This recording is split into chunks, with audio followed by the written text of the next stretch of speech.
Hello everyone and welcome to 10 minute school admission live class. এখন আমরা যে live ক্লাসটা করব সেটা হচ্ছে আজকের বায়োলজির সেকেন্ড লাইভ ক্লাস।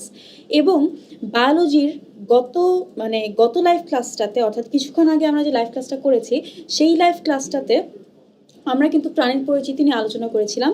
এখনকার লাইভ ক্লাসটাতে আমরা জুওলজিরই দুটো খুবই ইম্পর্টেন্ট চ্যাপ্টার নিয়ে আলোচনা করবো, যে চ্যাপ্টার থেকে কোয়েশ্চেন প্রতি বছরই একটা না একটা দিয়েই থাকে, এবং সেটা মেডিকেল হোক কিংবা ইউনিভার্সিটি হোক, কোয়েশ্চেন কিন্তু এই দুটো চ্যাপ্টার থেকে আসবেই মাস্ট। এই জন্য আমাদের বুঝতে হবে যে এই দুটো চ্যাপ্টারের কোন কোন অংশ থেকে আমরা পড়বো। এই দুটো চ্যাপ্টার বেশি বড় না, কিন্তু আমাদের বুঝতে হবে যে কোন কোন অংশ থেকে এই দুটো চ্যাপ্টারের কোন কোন টপিক আমরা ভালো মতন করে পড়বো বা কোন কোন জিনিস সম্পর্কে আমাদের জানতে হবে। প্রথম যে চ্যাপ্টারটা নিয়ে আমরা আলোচনা করব সেটা হচ্ছে পরিপাক এবং শোষণ, এবং দ্বিতীয় যে চ্যাপ্টারটা নিয়ে আমরা আলোচনা করব সেটা হচ্ছে বর্জ্য এবং নিষ্কাশন। তো আমাদের এই সেকেন্ড লাইভ ক্লাসটাতে আমরা প্রথমেই চলে যাব পরিপাক ও শোষণ চ্যাপ্টার নিয়ে আলোচনা করতে। এই চ্যাপ্টারের ওভারভিউতে আমি বলবো যে এই চ্যাপ্টারে মোটামুটি যা নিয়ে আলোচনা করা হচ্ছে সেটা হচ্ছে তুমি যে খাবার খাচ্ছ সেই খাবারটা তোমার ভিতরে গিয়ে, বডির ভিতরে গিয়ে কীভাবে ভেঙে ভেঙে ভেঙে ভেঙে একটা জটিল খাবার খুব সরল খাদ্যতে পরিণত হচ্ছে সেটা আমরা জানতে পারবো। এবং সেই খাবারটা তো অবশ্যই আমরা পাকস্থলীতে রেখে দিতে পারবো না, তাই না? সেই খাবারটাকে ভেঙে ভেঙে আমরা যে পুষ্টি উপাদানগুলো পেলাম, একদম সরল পুষ্টি উপাদান, সেই পুষ্টি উপাদানগুলো কিভাবে রক্তের মধ্যে যাচ্ছে এবং পরে সেটা আমাদের বডিকে কিভাবে প্রভাবিত করছে আমরা সেটা জানতে পারবো। এই চ্যাপ্টারে তোমরা অনেক পড়েছো, তোমরা সবই পড়েছো, কিন্তু আমরা এখন মেইনলি অবজেক্টিভের জন্য কোন কোন অংশ ইম্পর্টেন্ট, কোন কোন পার্ট ইম্পর্টেন্ট সেই জিনিসগুলো জানবো, কিভাবে একটু ইজিলি মনে রাখা যায় সেই জিনিসগুলোই আমরা জানবো। তাহলে পরিপাকে প্রথমে দেখো, আমি ধরো এখন একটা খাবার খেলাম। তো এখন যে খাবারটা আমি খেলাম সেই খাবারটা খাওয়ার পরে কিন্তু সাথে সাথে সেই খাবারটা হজম হয়ে যায় না। আমি প্রথমে খাবারটা খাই, মুখে নেই, খাবারটাকে চিবিয়ে সেই খাবারটাকে আমি কি করি বলো তো, ভেঙে ভেঙে ভেঙে ভেঙে ছোট্ট খুব একটা সলিড খাবার খাওয়ার পরে সেটাকে আমি ভেঙে ভেঙে ভেঙে ভেঙে সেটাকে আঠালো একটা মন্ডের মতনে পরিণত করি। সেটা তারপরে পেটে যেতে যেতে যেতে পাকস্থলীতে যখন যায়, পাকস্থলীতে গিয়ে সেটা একটা আরও ঠিক একটা লিকুইড টাইপের অংশে পরিণত হয় বা মন্ডে পরিণত হয়, সেটাকে বলা হয় কাইম। সেখান থেকে তারপর সেটা ক্ষুদ্রান্তে যায়। তাহলে প্রথমে মুখে খাবারটা নেই, মুখ থেকে সেই খাবারটা যাবে হচ্ছে অন্ননালীর মধ্যে দিয়ে পাকস্থলীতে। তাহলে আমি সেটা লিখে ফেলি, খাবারটা প্রথমে আমরা মুখে নেই, মুখ থেকে সেই খাবারটা অন্ননালীর মধ্যে দিয়ে যাবে হচ্ছে পাকস্থলীতে, এবং এই পাকস্থলী থেকে খাবারটা তারপরে যাবে হচ্ছে ক্ষুদ্রান্ত্রে, এবং ক্ষুদ্রান্ত্র থেকে খাবারটা যাবে হচ্ছে, অপাচ্য অংশটা যাবে হচ্ছে বৃহদান্ত্রে। ওকে, অ্যান্ড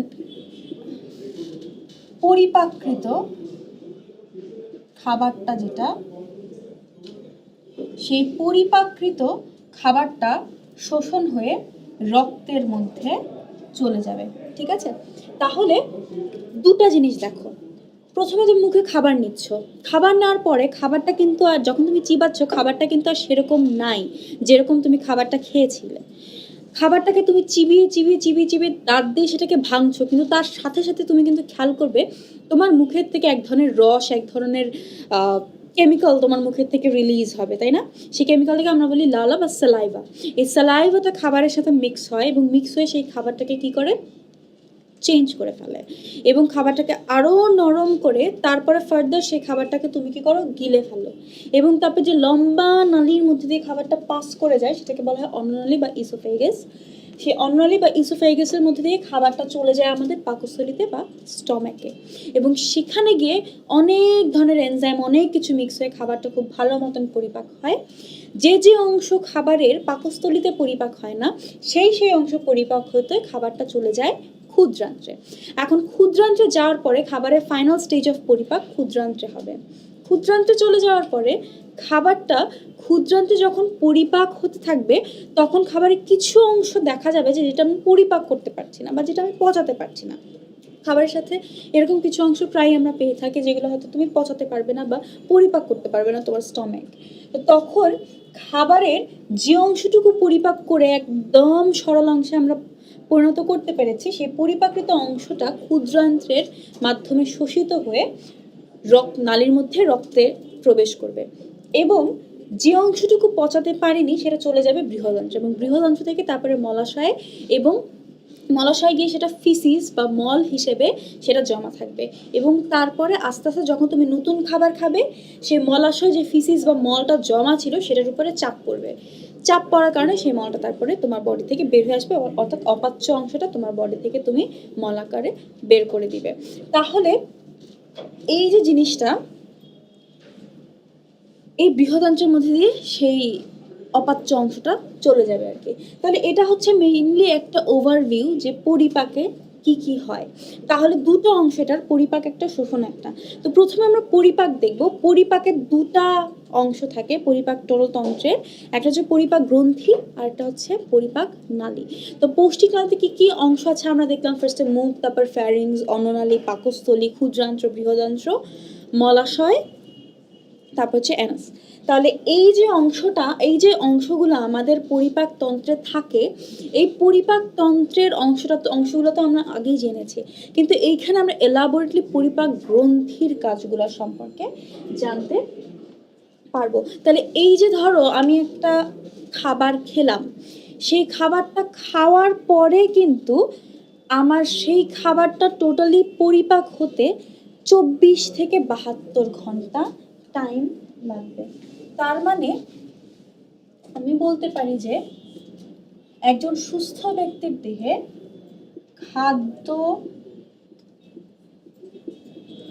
পরিপাক হতে 24 থেকে 72 আওয়ার্স। তুমি যখন খেলে, ধরো আমি এখন খেলাম, এখন থেকে 24 ঘন্টার বা 48 ঘন্টার মধ্যে আমার টোটাল যে খাবারটা আমি খেলাম সেটা টোটালি পরিপূর্ণভাবে পরিপাক হয়ে যাবে। 24 থেকে 72 ঘন্টা লাগবে সেই খাবারটা পুরোপুরিভাবে পরিপাক হতে। তো পরিপাক গ্রন্থি আমরা মেইনলি পড়বো কি কি থাকে। দেখো, লালা গ্রন্থি, যকৃত, অগ্নাশয়, এই তিনটা গ্রন্থি আমার পরিপাকের কাজগুলো সম্পন্ন করে। তো আমরা পরিপাক গ্রন্থি দিয়ে শুরু করব এবং প্রথমে যে পরিপাক গ্রন্থির কাজ আমরা করব সেটা হচ্ছে লালা গ্রন্থি বা যেটাকে বলা হয় স্যালাইভারি গ্ল্যান্ড।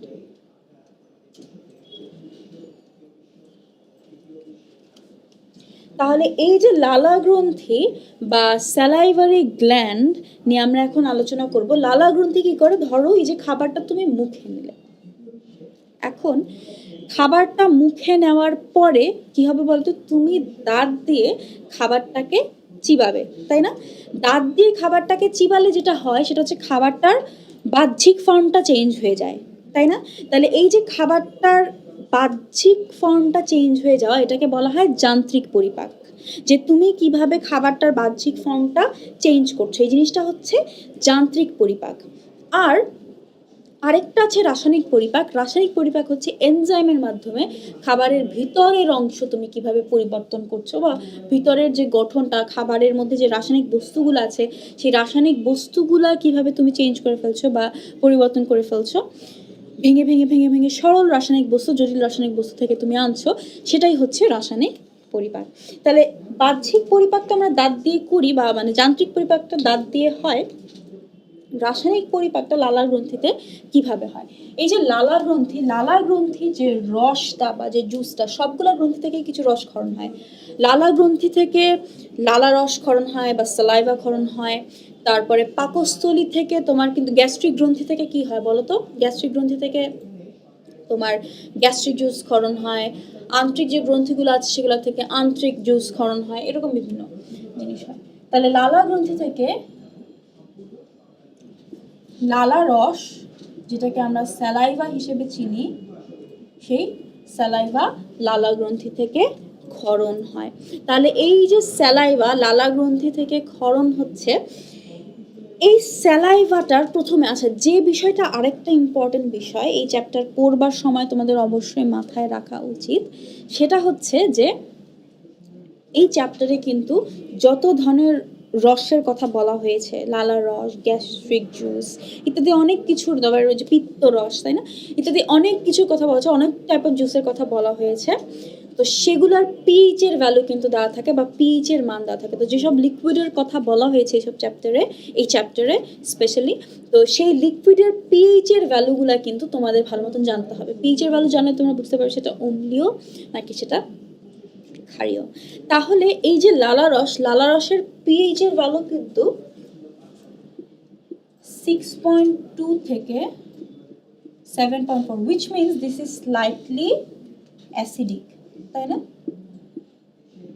এটা ঈষৎ অম্লীয় হয়, লালাটা স্লাইটলি অ্যাসিডিক হয়। তো এই যে তোমাদের বইয়ে লালা রসের যে ক্যারেক্টারিস্টিকগুলো সেগুলো খুব ভালো মতন তোমাদের বইয়ে দেওয়া আছে। তো যখন তোমরা পড়বে এখানে তোমাদের কিন্তু দুটা জিনিস খুব ভালো মতন করে খেয়াল রাখতে হবে। সেটা হচ্ছে যে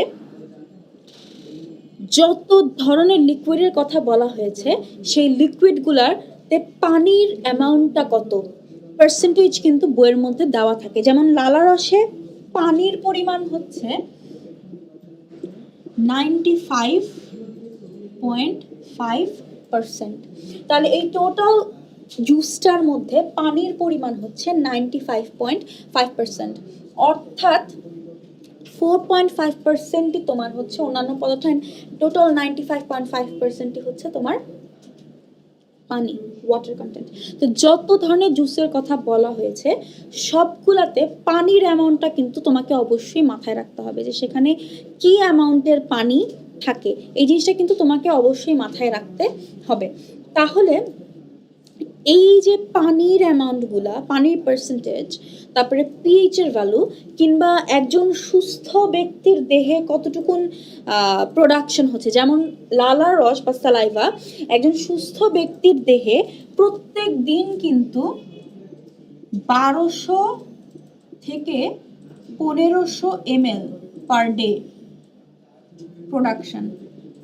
দ্যাট মিনস লালা রস যেটা একজন সুস্থ ব্যক্তির দেহে কিন্তু প্রত্যেক দিন 1200 মিলিলিটার থেকে 1500 মিলিলিটার লালা প্রোডাকশন হয় সুস্থ ব্যক্তির, উইচ মিনস 1.2 থেকে 1.5 লিটার, হিউজ কোয়ান্টিটি। তাহলে এই যে কোয়ান্টিটিগুলা, জুসগুলোর কোয়ান্টিটিগুলো দেওয়া থাকে, বা ধরো যখন আমরা বর্জ্য নিষ্কাশন করবো আমরা দেখবো ইউরিন প্রোডাকশনটা কতটুকুন হয় একজন হেলদি মানুষের বডিতে। এই জিনিসগুলো কিন্তু আমাদের খুব করে মনে রাখতে হবে, বা এই কোয়ান্টিটিগুলো কি কি বললাম, পিএইচ এর ভ্যালু, পানির মান, কোয়ান্টিটি, এই জিনিস কিন্তু তোমরা সুন্দর ছক করে ফেলতে পারো।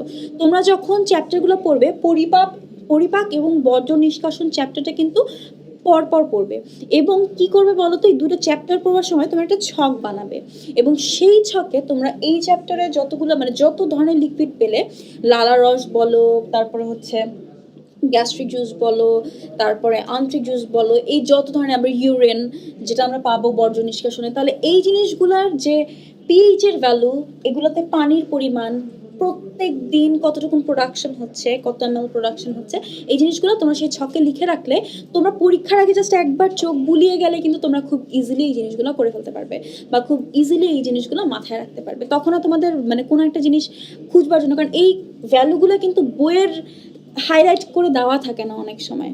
ওকে, তাই তোমরা যখন খুঁজবে দেখবে যে পরীক্ষার আগে তোমার মনে পড়ছে না, তুমি খুঁজছো, কিন্তু খুঁজতে গিয়ে তোমার অনেকখানি সময় কিন্তু তখন নষ্ট হবে, এবং সেই সময় নষ্ট হওয়ার কারণে বা খুঁজে পাচ্ছ না তার কারণে কিন্তু তুমি মেন্টাল স্ট্রেসে পড়ে যাবে। তো সেটা যেন না পারো, তাই তোমরা এগুলো কি করবে বলো তো, সুন্দর করে পড়বার সময় নোট করে রেখে দেবে। তাহলে কিন্তু মানে যত পিএইচের ভ্যালু তুমি জুওলজিতে পাচ্ছ, ধরো টপ টু বটম প্রত্যেক চ্যাপ্টারে, ইভেন সমন্বয় নিয়ন্ত্রণ চ্যাপ্টারে বেশ কিছু থাকে, টপ টু বটম জুওলজি বইয়ের যতগুলো পিএইচের মান, পিএইচের ভ্যালু তুমি পাচ্ছ লিখে রাখো, খাতার মধ্যে নোট করে লিখে রাখো। তাহলে তোমার পরীক্ষার আগে খুব ইজিলি তুমি সেটা দেখতে পারবে এবং তোমার কোনো সমস্যা হবে না। পরীক্ষা কিন্তু চলেই এসেছে একদম হাতের কাছে, তাই অবশ্যই এখানে ভালো মতন করে তোমার প্রিপারেশন এখন নিতে হবে। তাহলে এই যে লালা গ্রন্থির বেসিক কিছু ইনফো আমরা দেখতে পেলাম, যেটা অ্যাসিডিক হয় কারণ পিএইচ এর ভ্যালু আমরা দেখলাম। এখন আমরা জানবো যে লালা গ্রন্থি থাকে কয়টা। লালার রসের পিএইচ এর ভ্যালু এন্ড ডিটেইলস আমরা জানলাম।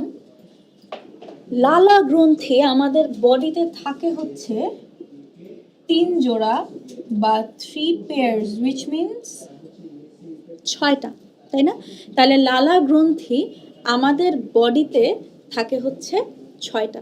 আর সেটা কোথায় কোথায় থাকে, তিন জোড়া লালা গ্রন্থি, তো প্রথম যে লালা গ্রন্থি, প্রথম জোড়া লালা গ্রন্থি অ্যান্ড লার্জেস্ট, সেটা হচ্ছে প্যারোটিড গ্ল্যান্ড, প্যারোটিড গ্রন্থি। এই প্যারোটিড গ্রন্থি কই থাকে? কানের নিচে থাকে। ওকে, এখন কানের নিচে কোথায়? এই যে আমাদের কান, কানের এই অংশটাতে, এই বরাবর, এই দুই কান, কানের এই দুই কানের এই বরাবর কিন্তু স্যালাইভারি গ্ল্যান্ডগুলো থাকে। ওকে, তাহলে প্যারোটিড গ্ল্যান্ড হচ্ছে যেগুলো কানের নিচের এই পোর্শনে থাকে, সেগুলোকে বলা হয় প্যারোটিড স্যালাইভারি গ্ল্যান্ড। 2 নম্বরে যে গ্ল্যান্ড আমরা দেখবো সেটাকে বলা হয় হচ্ছে সাবম্যান্ডিবুলার। এখন সাবম্যান্ডিবুলার কি? সাবম্যান্ডিবুলার থাকে হচ্ছে ম্যান্ডিবলের কৌণিক অংশে। ম্যান্ডিবলের কৌণিক অংশটা কোথায়? আমাদের ম্যান্ডিবল কোনটা? ম্যান্ডিবল হচ্ছে আমাদের নিচের এই চোয়ালটা, যেটা আমরা নাড়াতে পারি, এই যে। তো এই যে ম্যান্ডিবলের এখানে কিন্তু আমাদের একটা কৌণিক অংশ আছে, তাই না? এখান থেকে সোজা হয়ে এসে এখানে আবার একটা অ্যাঙ্গেল তৈরি করেছে। তাহলে এই যে কৌণিক অংশ, এই কৌণিক অংশের এই জায়গায় কিন্তু আমাদের সাবম্যান্ডিবুলার গ্ল্যান্ডগুলো, স্যালাইভারি গ্ল্যান্ডগুলো থাকে।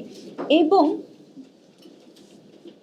লাস্ট জোড়াটা থাকে হচ্ছে, জোড়াটার নাম হচ্ছে সাবলিঙ্গুয়াল। সাব মানে নিচে, এন্ড ম্যান্ডিবুলার আসছে ম্যান্ডিবল থেকে, তার মানে সাবম্যান্ডিবুলার হচ্ছে ম্যান্ডিবলের নিচে। সাবলিঙ্গুয়াল। এখন সাবলিঙ্গুয়াল গ্ল্যান্ড কোথায় থাকবে? অবশ্যই লিঙ্গুয়াল আসছে ল্যাঙ্গুয়েজ থেকে, ভাষা। আমরা কিভাবে কথা বলি, কি দিয়ে কথা বলি, কি ইউজ করে? জিহ্বা ইউজ করে কথা বলি। তাহলে অবশ্যই সেটা কই থাকবে বলো তো? জিহ্বার নিচে থাকবে। তাহলে এই সাবলিঙ্গুয়াল লালা গ্রন্থি জোড়া থাকবে হচ্ছে জিহ্বার নিচে। এখন আমরা তাহলে দেখে নিলাম যে এই যে 3 জোড়া লালা গ্রন্থি, এই 3 জোড়া লালা গ্রন্থি কোথায় থাকে? যখন তোমার ক্ষুধা লাগবে এবং ধরো তোমার সামনে কেউ খাবার খাচ্ছে, তখন কিন্তু তোমার লালা গ্রন্থি থেকে এই লালা রস বের হবে, এবং সেটা কিন্তু তোমার কন্ট্রোলে নাই। আচ্ছা, তাহলে আমরা দেখে নিলাম যে এই লালা গ্রন্থিগুলা কোথায় কোথায় থাকে এবং কি কি করে। এখন এই যে লালা গ্রন্থি, এই লালা গ্রন্থি এনজাইম বের করে। এবং ধরো তুমি খাবার খাচ্ছ, এখন খাবারটা তুমি মুখের মধ্যে ঢুকালে, তাহলে মুখের মধ্যে ঢুকানোর পরে এই খাবারটাকে তুমি হজম করবে।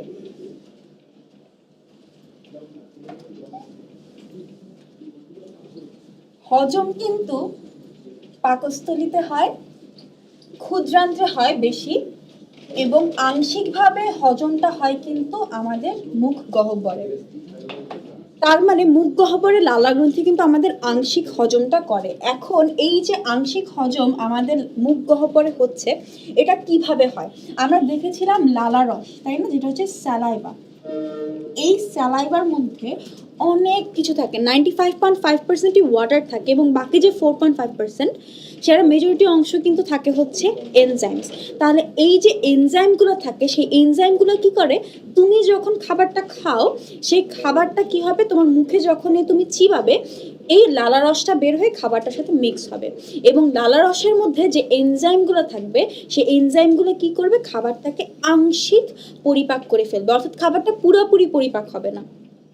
এই অ্যাসিডিক এনভায়রনমেন্টে কিন্তু খাবারের অনলি যে কার্বোহাইড্রেট পোর্শনটা থাকে সেটা আংশিক পরিপাক হয়। প্রোটিন পরিপাককারী এনজাইম স্যালাইভার মধ্যে থাকে না দেখে কিন্তু লালা রস প্রোটিন পরিপাক করতে পারে না। যদি প্রোটিন পরিপাককারী এনজাইম স্যালাইভার মধ্যে থাকতো, তাহলে স্যালাইভা কিন্তু প্রোটিন পরিপাক করতে পারতো। যেহেতু থাকে না, তাই স্যালাইভা কি করতে পারে না বলো তো?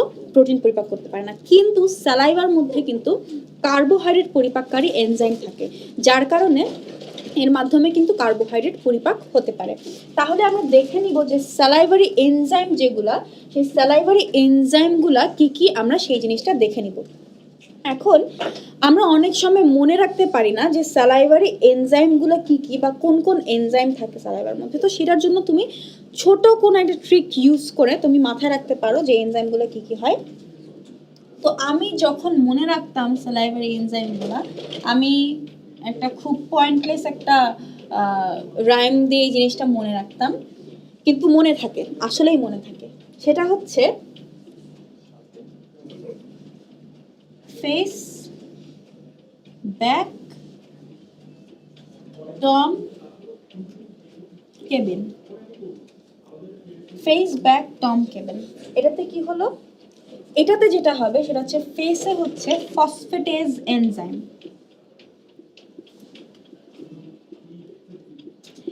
ব্যাকে যেটা সেটা হচ্ছে ব্যাকটেরিওলাইটিক এনজাইম। ব্যাকটেরিওলাইটিক মানে কি? ব্যাকটেরিওলাইটিক মানে হচ্ছে ব্যাকটেরিয়াকে ভেঙে ফেলবে বা ব্যাকটেরিয়াকে ধ্বংস করে ফেলবে এরকম এনজাইম। টম, এটাতে দুইটা জিনিস, টতে হচ্ছে টায়ালিন আর মতে হচ্ছে মলটেজ, আর কেবিনে হচ্ছে কার্বনিক অ্যানহাইড্রেস।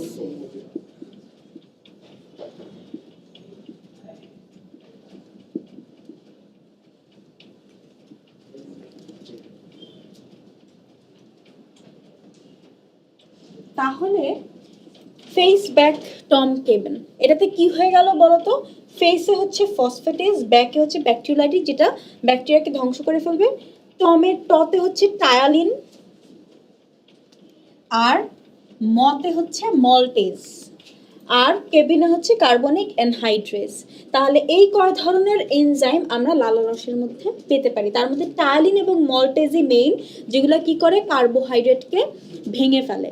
আর তোমরা যেহেতু কোষ রসায়ন পড়েছো, তোমরা জানবে যে এনজাইমের নাম কিন্তু সাবস্ট্রেটের নাম অনুসারে হয়। এনজাইম কার উপরে কাজ করছে সেটার ভিত্তিতে কিন্তু এনজাইমের নামকরণ আমরা করে থাকি ইন মোস্ট কেসেস। যে মলটেজ মল্টোজের উপরে কাজ করে, তাই সেটার নাম হচ্ছে মলটেজ। তাহলে তুমি এনজাইম দেখে কিন্তু বুঝতে পারবে বা বুঝে যাবে যে তার সাবস্ট্রেট কি, কিংবা একটা সাবস্ট্রেট দেখে কিন্তু তুমি সেটার এনজাইমের নামটা গেস করে নিতে পারবে। তাহলে এই জিনিসগুলো, এই প্যাটার্নগুলো একটু খেয়াল করলে কিন্তু এই চ্যাপ্টারের সমস্ত নাম বা টপিকগুলো মনে রাখতে তোমার জন্য অনেক বেশি সহজ হয়ে যাবে বা ইজিয়ার হয়ে যাবে। আর এইখানে আরেকটা জিনিস যেটা হয় সেটা হচ্ছে যে মিউসিন নামে এক ধরনের পিচ্ছিল পদার্থ মুখ থেকে বের হয়, মিউসিন। আর এই মিউসিনটা কি করে, এই যে তুমি খাবারটা মুখে নেওয়ার পর যখন চিবাও খাবারটা পিছলা হয়ে যায় না? খাবারটা পিছলা হয় কেন? কারণ খাবারের সাথে এই মিউসিনটা কি হয় বলতো, মিক্স হয়ে যায়।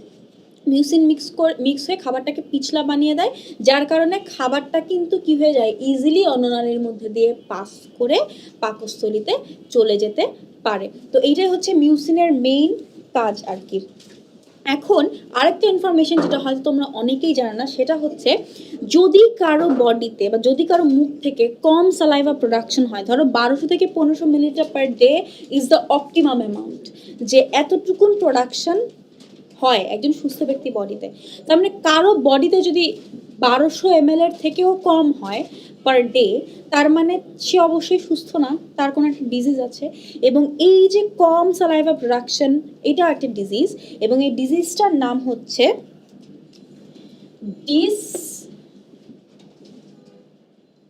ডিসজিউসিয়া।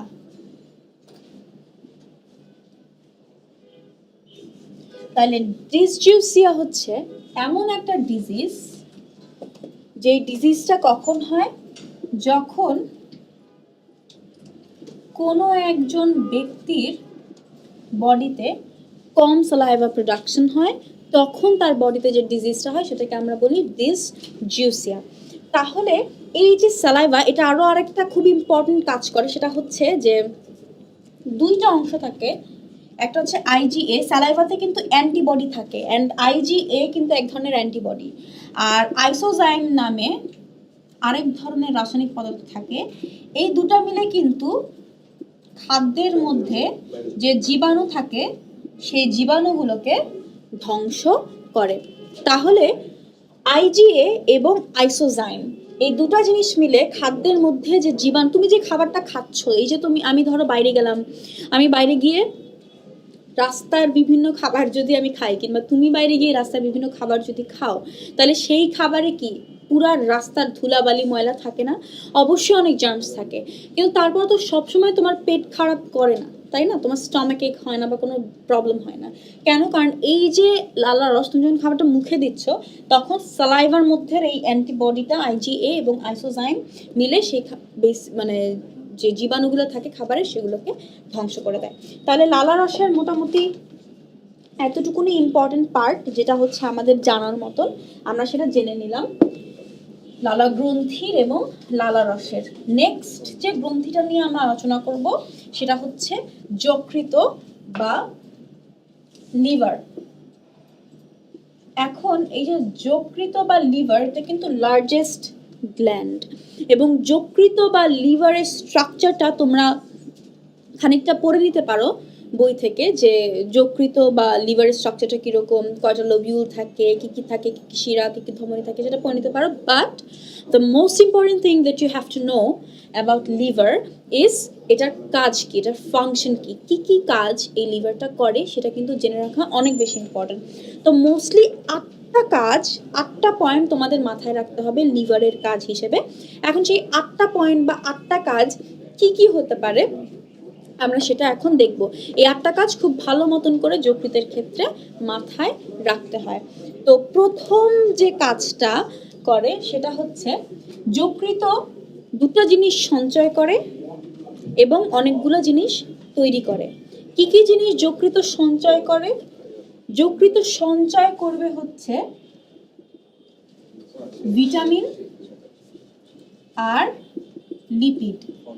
এই দুটা জিনিস যকৃত সঞ্চয় করবে বা লিভার সঞ্চয় করবে, এবং সৃষ্টি করবে বা তৈরি করবে কি কি জিনিস সেটা আমরা এখন দেখে নিব। যকৃতে যে একটা প্রসেস হয় যেটাকে বলা হয় গ্লাইকোজেনেসিস।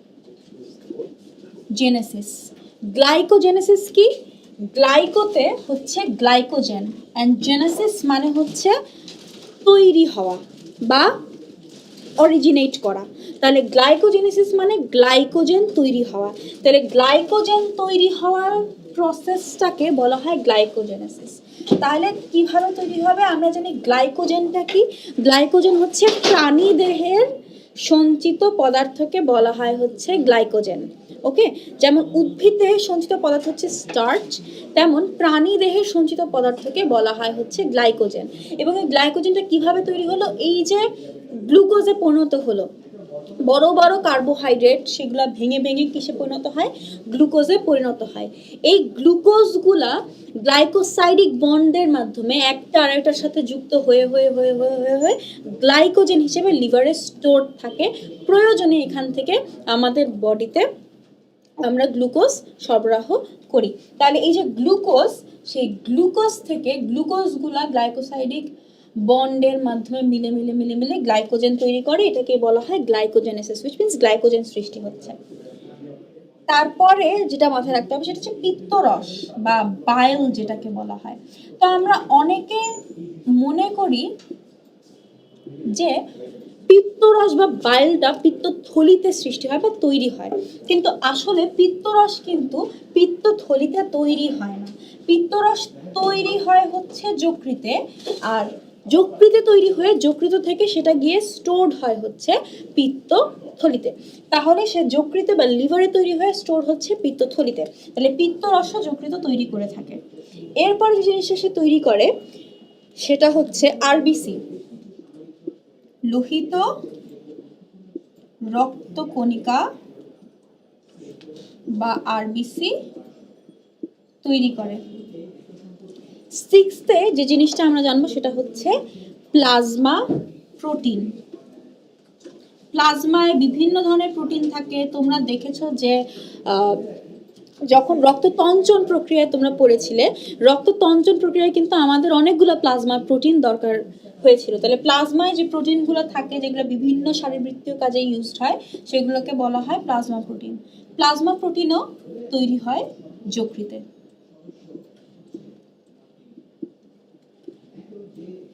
ওকে, এবং আরও কিছু জিনিস তৈরি হয়, খুব ইম্পর্টেন্ট একটা জিনিস, যেটা হচ্ছে ইউরিয়া তৈরি।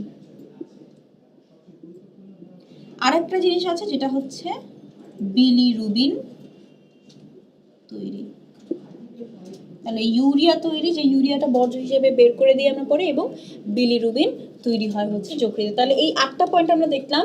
ভিটামিন এবং লিপিড সঞ্চয় করে, গ্লাইকোজেন, পিত্তরস, RBC, plasma protein, urea, bilirubin, এই জিনিসগুলো সে তৈরি করে। তাহলে এত কিছু বা এই কয়টা পয়েন্ট যে আমাদের মাথায় রাখতে হবে, এই কয়টা পয়েন্ট আমরা কিভাবে মাথায় রাখতে পারবো সেটার একটা ছোট আমরা দেখে নিতে পারি, ট্রিক দেখে নিতে পারি এই 8টা পয়েন্ট মনে রাখার।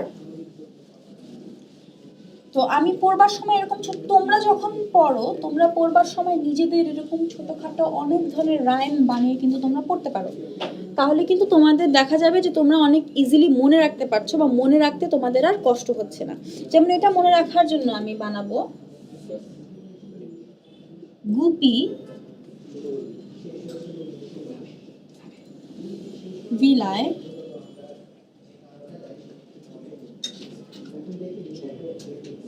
পেটানো ইট বিলি করে। গুপি ভিলায় পেটানো ইট বিলি করে। এখন এটাতে কি হইল? গুপিতে ফার্স্টে গ্লাইকোজেন, পিতে হচ্ছে পিত্তরস, এগুলা তৈরি করে আমরা জানি। জাস্ট টার্মগুলো মনে রাখলে তুমি বুঝতে পারবে যে কি কি হচ্ছে। ভিলায় হচ্ছে, ভিতে হচ্ছে ভিটামিন, আর লাতে হচ্ছে লিপিড আর লোহিত রক্তকণিকা, যেটাকে আমি এখানে, আচ্ছা লিপিড, জাস্ট তুমি লিপিড দাও, সমস্যা নেই। এই দুটো জিনিস সঞ্চয় করছে সে, ওকে। আর পেটানোতে হচ্ছে প্লাজমা প্রোটিন, প্লাজমা প্রোটিন, পেটানোতে প্রোটিন। ইতে হচ্ছে ইউরিয়া, যেটা সে তৈরি করে। বিলিতে হচ্ছে বিলিরুবিন, যেটা সে তৈরি করছে। করের রেতে হচ্ছে আরবিসি, যেটা সে তৈরি করে। তাহলে দেখো আমরা সুন্দর ছোট্ট একটা মানে কি বলবো, মিনিংলেস রাইমের মাধ্যমেও কিন্তু আমরা এই টোটাল যকৃতের কাজটা মাথায় রাখতে পারি। এবং যকৃতের কাজটা মাথায় রাখতে গিয়ে কিন্তু মানুষজন আসলে হিমশিম খায়, স্টুডেন্টরা হিমশিম খায় যে কিভাবে আমরা এই জিনিসটা মাথায় রাখবো। না এত কাজ এই চ্যাপ্টারে, তো এই কাজগুলো মাথায় রাখা কিন্তু অনেক কঠিন, তাই না? তাহলে এই কাজগুলো কিভাবে মাথায় রাখবো সেটা মাথায় রাখার জন্য কিন্তু আমরা এই মিনিংলেস রাইমটা আসলে ইউজ করতেই পারি। তাহলে গুপি ভিলায় পেটানো ইট বিলি করে। গুপিতে গ্লাইকোজেন, পিত্তরস, ভিলায় ভিটামিন, লিপিড, এই দুটো সঞ্চয় করে, দুটো তৈরি করে। পেটানোতে প্লাজমা প্রোটিন, এটাও কিন্তু সে কি করছে বলতো, তৈরি করছে। ইটে হচ্ছে ইউরিয়া, বিলিতে হচ্ছে বিলিরুবিন, করের রাতে হচ্ছে আরবিসি তৈরি। তাহলে এটা দিয়ে আমরা যকৃতের কাজটা কিন্তু করে ফেলতে পারি। তাহলে যকৃতের কাজটা আমরা দেখে নিলাম যে যকৃতেও কি কি কাজ করে থাকে। আর যকৃতে এত বিক্রিয়া হয় যে এটাকে বলা হয় মানবদেহের জৈব রসায়নাগার, মানে মানবদেহের ল্যাব, রাইট? মানবদেহের কেমিস্ট্রি ল্যাব, যেখানে অনেক রাসায়নিক বিক্রিয়া হয়। তাহলে এটার পরে তোমরা দেখো এইখানে আমরা কিছু জিনিস দেখলাম, প্লাস এরপরে তোমরা পড়বে হচ্ছে পিত্তরস। পিত্তরস যখন পড়বে, যেটা লিভারে তৈরি হয়ে তোমার পিত্তথলিতে জমা থাকে, এই পিত্তরসে কিন্তু অনেক ধরনের অজৈব লবণ থেকে থাকে। অবশ্যই এটা একটা জুস, এটার ম্যাক্সিমাম অংশ কি হবে, পানি হবে। এটার 89% থাকে হচ্ছে পানি পিত্তরসের। তাহলে আমরা বলতে পারি যে পিত্তরস থাকে, সেই পিত্তরসের 89% থাকে হচ্ছে পানি, এবং অজৈব লবণ থাকে হচ্ছে 0.8%। ওকে, তাহলে এই যে অজৈব লবণগুলো থাকে, এই অজৈব লবণগুলো কোনখানে ব্যবহৃত হয়? অজৈব লবণগুলো ব্যবহৃত হয় হচ্ছে যখন ফ্যাট বা লিপিড পরিপাক করতে যাবে ক্ষুদ্রান্ত্রে, তখন কিন্তু এই অজৈব লবণগুলো ব্যবহৃত হয়। মুখ বিবরের পরিপাকে বা মুখ গহ্বরের পরিপাকে আমরা দেখেছিলাম যে স্টাইলিন আর মল্টেজ ইউজ হয়েছিল, এবং সেই টায়ালিন এবং যে মল্টেজটা আমরা ব্যবহার করে মানে আমাদের মুখে ব্যবহৃত হয়, সেই টায়ালিন আর মল্টেজ কিন্তু দেখা যাচ্ছে জাস্ট কার্বোহাইড্রেট পরিপাক করে। দ্যাট মিনস মুখ গহ্বরে কার্বোহাইড্রেট ছাড়া কিন্তু আর কিছুই পরিপাক হয় না। যখন খাবারটা এখন অন্ননালী থেকে পাকস্থলিতে চলে আসে, পাকস্থলিতে আসার পরে কিন্তু পাকস্থলী যে গ্যাস্ট্রিক গ্রন্থি থাকে পাকস্থলীর প্রাচীরে, সেখান থেকে বের হয় হচ্ছে গ্যাস্ট্রিক জুস। এবং সেই গ্যাস্ট্রিক জুসের মধ্যে অনেক কিছু থাকে, যেমন HCl থাকে, যেটা হচ্ছে হাইড্রোক্লোরিক অ্যাসিড। অ্যান্ড সেই HClটা বের হয়ে কি করে, অনেক বেশি অ্যাসিডিক করে ফেলে ওই পাকস্থলীর এনভায়রনমেন্টটাকে। এবং এই যে অনেক বেশি অ্যাসিডিক করে ফেলে, এই যে পাচক রসটা, এটা কিন্তু একটা নির্দিষ্ট টাইম পর পর আমাদের বডিতে মানে পাকস্থলীতে বের হয় বা সিক্রেটেড হয়। তাহলে তুমি চিন্তা করো, তুমি যদি খাবার না খাও তখন পেট গুড়মুড় করে না? কেন এই আওয়াজটা হয়? কারণ যখন তুমি খাবারটা খাচ্ছ তখন কি হয়, এই পাচক রসগুলা বের হয়ে বা গ্যাস্ট্রিক জুসটা বের হয়ে সেই খাবারের উপরে কাজ করে, এবং সেই খাবারের উপরে কাজ করলে সেই খাবারটা ওটাকে অ্যাবজর্ব করে না, ওটার সাথে মিক্সড হয়ে যায়। কিন্তু যখন তুমি খাবারটা খাও না, তখন কিন্তু নির্দিষ্ট টাইম মতোই ওই গ্যাস্ট্রিক জুসটা ঠিকই বেরোবে, এবং এই HCl বা হাইড্রোক্লোরিক অ্যাসিডটা যে বের হয়ে তোমার পাকস্থলীতে যখন সেটা রিলিজড হবে, সেটা কিন্তু পাকস্থলীর প্রাচীরের উপরে প্রভাব ফেলবে, এবং পাকস্থলীর প্রাচীরের উপরে প্রভাব ফেললে কিন্তু তখন তোমার প্রাচীর ক্ষতিগ্রস্ত হবে এবং আস্তে আস্তে ফ্যাটগুলো বার্ন হয়ে যেতে থাকবে। তাহলে এখন আমরা নেক্সট যে জিনিসটা দেখব সেটা হচ্ছে অগ্নাশয়।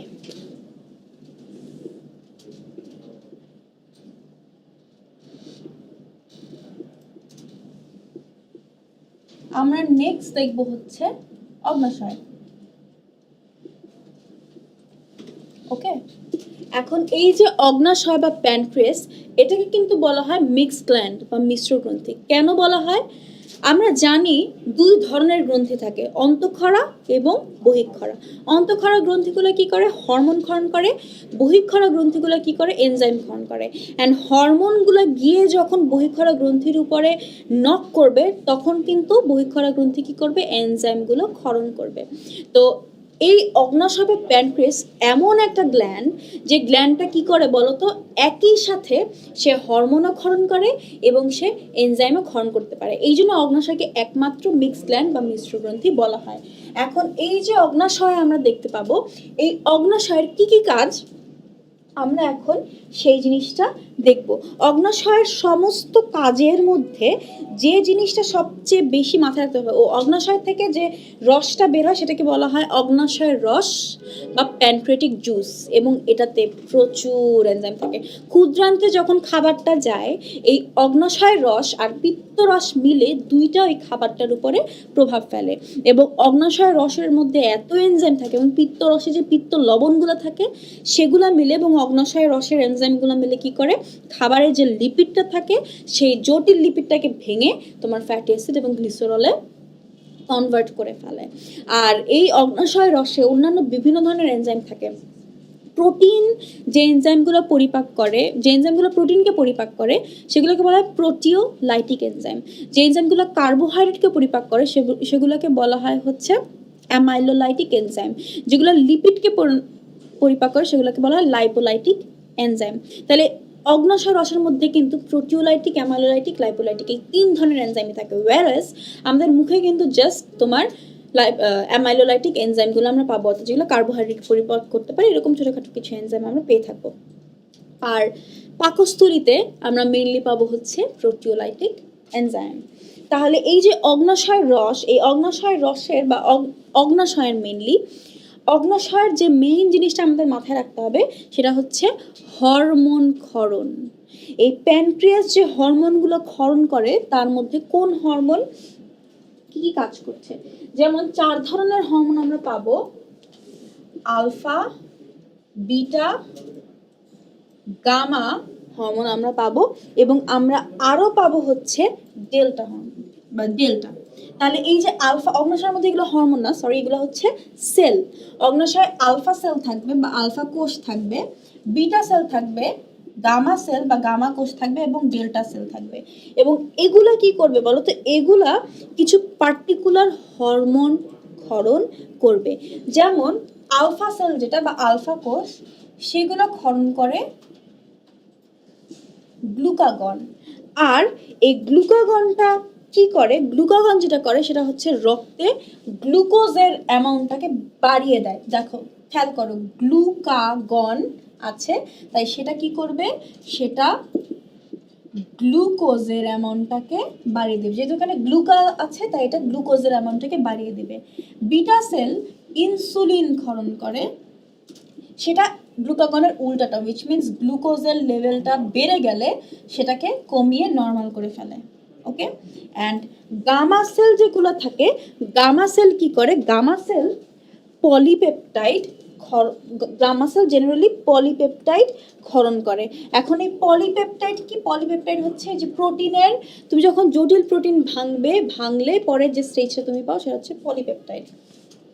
তাহলে গামা সেল পলিপেপটাইড ক্ষরণ করে। অ্যান্ড যে ডেল্টা সেলগুলো থাকে, সেই ডেল্টা সেল সোম্যাটোস্ট্যাটিন হরমোন ক্ষরণ করে। সোম্যাটোস্ট্যাটিন। এবং এই যে সোম্যাটোস্ট্যাটিন বলেছে, অর্থাৎ স্ট্যাটিন, এটার সাথে তুমি মাথায় রাখতে পারো স্টেবল রাখা, তাই না? এটার সাথে তুমি মাথায় মনে রাখার জন্য স্ট্যাটিন স্টেবল রাখা। কোন জিনিস স্টেবল রাখে? এই ডেল্টা সেলটা হচ্ছে আলফা আর বিটা সেল কি পরিমাণ গ্লুকাগন আর ইনসুলিন ক্ষরণ করবে সেটাকে কন্ট্রোল করে হচ্ছে এই ডেল্টা সেলের সোম্যাটোস্ট্যাটিন। তাহলে আমরা 4 ধরনের সেল অগ্ন্যাশয় দেখে নিলাম। এটা ভেরি ইম্পর্টেন্ট। কোন সেল কি ক্ষরণ করছে এবং সেটা কি কাজটা করছে সেটা কিন্তু খুবই ইম্পর্টেন্ট। তাহলে এটা আমাদের মাথায় রাখতে হবে, আলফা সেল গ্লুকাগন ক্ষরণ করছে, যেটা কি করে? যেহেতু এখানে গ্লুকা, তাই সে গ্লুকোজ লেভেল বৃদ্ধি করবে। বিটা সেল ইনসুলিন ক্ষরণ করে, গ্লুকাগনের উল্টা, তাই বেড়ে যাওয়া গ্লুকোজের লেভেলটাকে সে কমাবে। গামা সেল পলিপেপটাইড ক্ষরণ করে।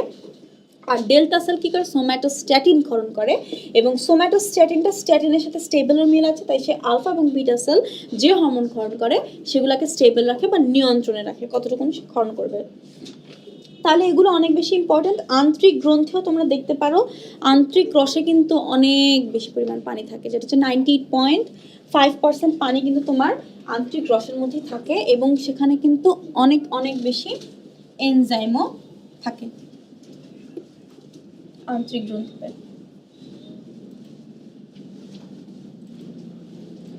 তাহলে আমরা অনেক ধরনের পরিপাক গ্রন্থি দেখে নিলাম।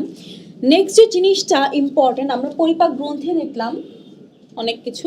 খাদ্যের যে পরিপাক, সেই খাদ্যের পরিপাকটা তোমাদের পরিপাক গ্রন্থির সাথেই বলেছি, যে মুখে তোমরা যখন বুঝতে পারবে যে কোন পরিপাক গ্রন্থি থেকে কি কি এনজাইম বের হচ্ছে, এবং তোমরা এনজাইমের নামগুলো জানলে কিংবা সাবস্ট্রেটগুলো জানলে তোমরা কিন্তু এনজাইমের নাম বের করতে পারবে, কিন্তু এনজাইমের নাম জানলে তোমরা সাবস্ট্রেটগুলো বের করতে পারবে যেগুলোর উপর এনজাইম কাজ করে। সো তুমি যে কোনো একটা জানলে আরেকটা জিনিস বের করে ফেলতে পারবে। তো মুখে জাস্ট কার্বোহাইড্রেট, তারপরে আমাদের বডির অন্যান্য অংশে পাকস্থলীতে পরিপাক কীরকম হয়, ক্ষুদ্রান্ত্রের পরিপাক কীরকম হয়, এই জিনিসগুলো কিন্তু আমাদের মাথায় অবশ্যই রাখতে হবে। তাহলে আমাদের খাদ্যের পরিপাক হয়ে গেছে। স্নায়ুতন্ত্রের ভূমিকাটা কি? স্নায়ুতন্ত্রের ভূমিকা হচ্ছে, আমাদের বডিতে স্নায়ুতন্ত্র আর হরমোনের ভূমিকা কিন্তু থাকে। অর্থাৎ পরিপাক নিয়ন্ত্রণে 2 টাইপ অফ স্নায়ু কাজ করে। এক টাইপ অফ স্নায়ুকে বলা হয় ইন্ট্রিনসিক প্লেক্সাস, এটাকে বলা হয়, এটাকে কিন্তু এন্টেরিক স্নায়ুতন্ত্র বলা হয়, এন্টেরিক স্নায়ু বলা হয়। আর আরেকটা হচ্ছে এক্সট্রিনসিক প্লেক্সাস। এখন এই ইন্ট্রিনসিক প্লেক্সাসটা বেশি ইম্পর্টেন্ট। এটাকে কিন্তু ইন্ট্রিনসিক প্লেক্সাসটাকে কিন্তু বলা হয় সেকেন্ড ব্রেইন। কেন? কারণ এটা একই সাথে অনেক কাজ কন্ট্রোল করে। ইন্ট্রিনসিক প্লেক্সাস অন্তর্নিহিত স্নায়ু, এবং এই যে অন্তর্নিহিত স্নায়ুতন্ত্র না, অন্তর্নিহিত স্নায়ু জালক। প্লেক্সাস মানে হচ্ছে জালক। স্নায়ুজালক। ওকে, তাহলে ইন্ট্রিনসিক প্লেক্সাস মানে স্নায়ুর একটা জাল, একটা নেটের মতন, যেটা অন্তর্নিহিত বা ভিতরে পরিপাক নালী বলো, বিভিন্ন পরিপাক নালীর সাথে অন্যান্য যে ধরো বিভিন্ন ধরনের মানে পাকস্থলী বলো, তারপরে কোলন বলো, বৃহদন্ত্র বলো, এগুলাকে কিন্তু ভিতর থেকে কন্ট্রোল করে এই স্নায়ুজালক। এবং এই স্নায়ুজালক কোথায় থাকে? এই যে পৌষ্টিক নালীর সাথে সাথে আরো কি কি আছে বলো তো? কোলন আছে, বৃহদান্ত্র, তাই না, পাকস্থলী আছে। এগুলার যে প্রাচীরটা থাকে, এই প্রাচীরে কিন্তু এই নার্ভগুলা জালের মতন বা নেটের মতন স্ক্যাটার অবস্থায় থাকে। এবং এই স্নায়ুজালক কি করে? এদের প্রাচীরে থেকেই কিন্তু এদের কাজ, এরা কি কি করবে, কোন কোন জুস ক্ষরণ করবে, সেগুলো এরা নিয়ন্ত্রণে রাখে। অর্থাৎ পৌষ্টিক নালীর ভেতর থেকে এরা উদ্দীপনাগুলো গ্রহণ করে পরিপাকের কাজ সম্পন্ন করে। সেটা ছাড়াও এরা কি করে বলতো? ইন্ট্রিনসিক প্লেক্সাস বিভিন্ন ধরনের ইচ্ছা, খাবার ইচ্ছা, এগুলো জাগ্রত করে। তারা একই সাথে কিন্তু ক্ষুধা, তৃপ্তি, এই জিনিসগুলোকে তারা কিন্তু, মানে তোমার যে ক্ষুধা লাগে, ক্ষুধার অনুভূতি লাগে, কিংবা খাওয়ার পরে যে তুমি তৃপ্তিটা পাও, ওকে, তোমার খুব কাচ্চি খেতে ইচ্ছা করতেছে, এবং তুমি তারপরে কি করলা? তুমি তারপরে কাচ্চি খেলা। ওকে, মানে তুমি যখন কাচ্চি খেতে ইচ্ছা করতেছে, কিন্তু তুমি কাচ্চি পাচ্ছ না। তারপরে তোমার একটা ফ্রেন্ড তোমাকে নিয়ে গেল, এবং তারপরে তুমি কাচ্চি খেলা, এবং তারপরে যে খাওয়ার সময় যে আবেগটা তোমার মধ্যে কাজ করবে, এবং খাওয়ার পরে তৃপ্তিটা, সেটাকে, ওই তৃপ্তিটা, এই আবেগটা, এগুলো হচ্ছে তোমার ইন্ট্রিনসিক প্লেক্সাসের কাজ। আবার কিছু মানুষ সবজি খেয়েও তৃপ্তি পায়। ওকে, সবজি খেলে তাদের মনে খুব খুশি লাগে এবং তারা খুব তৃপ্তি পেয়ে যায়। তাহলে এই যে সবজি খেয়ে তৃপ্তি পাওয়া, সেটা বাদ, কাচ্চি খেয়ে তৃপ্তি পাওয়াটা বেশি হয়, এবং এই তৃপ্তিগুলো, এগুলো কিন্তু ইন্ট্রিনসিক প্লেক্সাস থেকে হয়। যাই হোক, তো এই কারণে ইন্ট্রিনসিক প্লেক্সাসটাকে কিন্তু বলা হয় সেকেন্ড ব্রেইন। অ্যান্ড এক্সট্রিনসিক প্লেক্সাসটা কি করে? এগুলো কিন্তু এদের প্রাচীরে থাকে না, এগুলো কিন্তু পৌষ্টিক নালী, পাকস্থলী, এগুলোর বাইরে থেকেই এই স্নায়ুজালকটা কি করে? বিভিন্ন কাজ নিয়ন্ত্রণ করে। আমরা কিন্তু সেকেন্ড ব্রেইন বলি জাস্ট এন্টেরিক স্নায়ুতন্ত্রকে, অর্থাৎ ইন্ট্রিনসিক প্লেক্সাসটাকে। তো এটা কিন্তু মাথায় রাখতে হবে। অ্যান্ড হরমোনের ভূমিকা তোমরা জানো। হরমোনটা কি করে? হরমোন যখন বের হয়, হরমোন হচ্ছে কোনো একটা, ধরো অন্তঃক্ষরা গ্রন্থি থেকে হরমোন বের হলো, হরমোন বের হয়ে সে কি করবে? একটা বহিঃক্ষরা গ্রন্থির কাছে গিয়ে নক করে বহিঃক্ষরা গ্রন্থিটা যতক্ষণ না এনজাইমটা সিক্রেট করতেছে, ততক্ষণ সেই হরমোন কি করবে? ওই বহিঃক্ষরা গ্রন্থিটাকে নক করতে থাকবে। তারপরে বহিঃক্ষরা গ্রন্থিটা ঘুম থেকে উঠবে এবং উঠে কি করবে? সে এনজাইমটাকে ক্ষরণ করবে, এবং তারপরে এনজাইম কি করবে? তোমার ওই খাদ্যবস্তুর সাথে মিক্স হয়ে সেটাকে পরিপাক করতে হেল্প করবে। তো এরকম বিভিন্ন হরমোন, গ্যাস্ট্রিন, সিক্রেটিন, কোলেসিস্টোকাইনিন, এই হরমোনগুলোর কাজগুলো কিন্তু মনে রাখা অনেক বেশি ইম্পর্টেন্ট। সো এগুলা পড়তে হবে।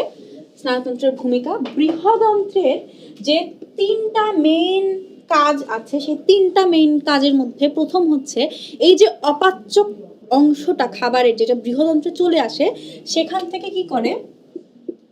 বৃহদন্ত্র খাদ্যের অপাচ্য অংশ থেকে পানি শোষণ করে, এবং অনেক অ্যামাউন্টে পানি শোষণ করে। তাহলে এই যে অপাচ্য অংশের 80% পানি কিন্তু বৃহদন্ত্রে এসে শোষিত হয়।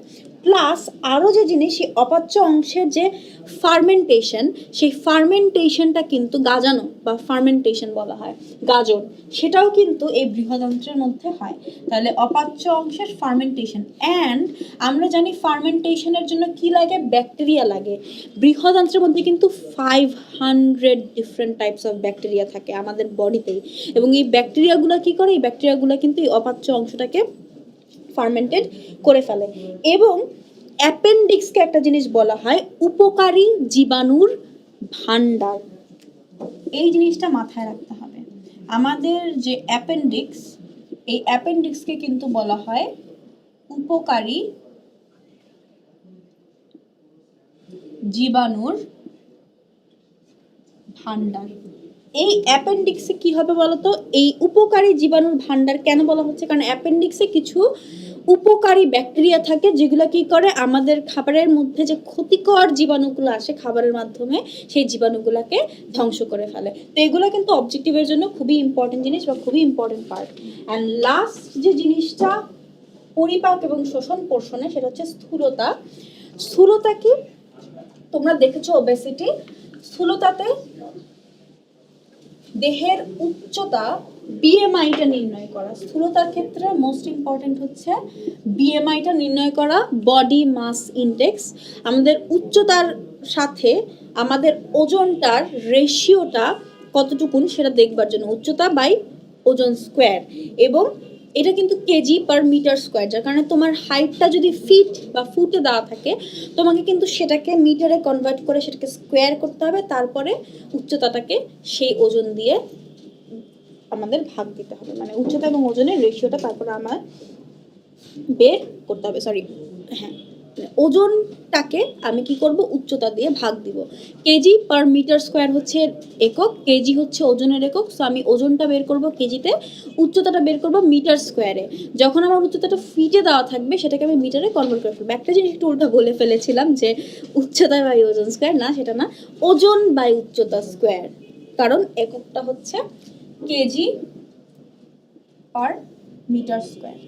ওকে, এটা হচ্ছে, এটার যে চার্টটা তোমাদের বইয়ের মধ্যে আছে যে আন্ডারওয়েট কতটুকুন বিএমআই হয়, তারপরে হচ্ছে আদর্শ বিএমআই কতটুকুন, তারপরে হচ্ছে যখন আমরা ওভারওয়েট হয়ে যাই সেটা কতটুকুন, obesity first stage, second stage, third stage, এই যে আমাদের লেভেলগুলা বা রেঞ্জগুলা কিন্তু আমাদের জেনে রাখতে হবে। তাহলে পরিপাক এবং শোষণের পোর্শনটা আমাদের শেষ। আমরা মুভ করব হচ্ছে বর্জ্য এবং নিষ্কাশন পোর্শনে। তো নেফ্রনের বিভিন্ন অংশ বর্জ্য এবং নিষ্কাশন পোর্শনের খুবই ইম্পর্টেন্ট পার্ট, নেফ্রনের বিভিন্ন অংশ। তো নেফ্রনের বিভিন্ন অংশের মধ্যে আমরা কিন্তু দেখতে পারবো যে একটা নেফ্রনে কি কি থাকে বলতো। আমরা দেখেছিলাম যে বোম্যান্স ক্যাপসুল, তারপরে গ্লোমেরুলাসে কতগুলা কৈশিক জালিকা থাকে, এটা কিন্তু অনেক বেশি ইম্পর্ট্যান্ট। বোম্যান্স ক্যাপসুলে কি হয় বলতো, গ্লোমেরুলাসে যে রক্তটা পাস করে গ্লোমেরুলাসের মধ্যে দিয়ে সেটা কিন্তু ছেকে বোম্যান্স ক্যাপসুলে চলে আসে। This is the Bowman's capsule.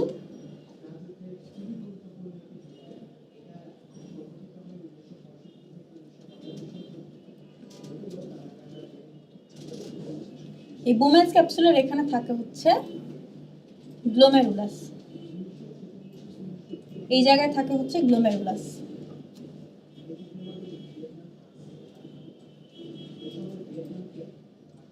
ওকে, তাহলে এই যে গ্লোমেরুলাসের মধ্যে দিয়ে যখন ব্লাডটা পাস করে, এটার মধ্যে গ্লোমেরুলাসে এক ধরনের চাপের সৃষ্টি হয় বা চাপ অনুভূত হয়, যেটাকে বলা হয় হাইড্রোস্ট্যাটিক চাপ।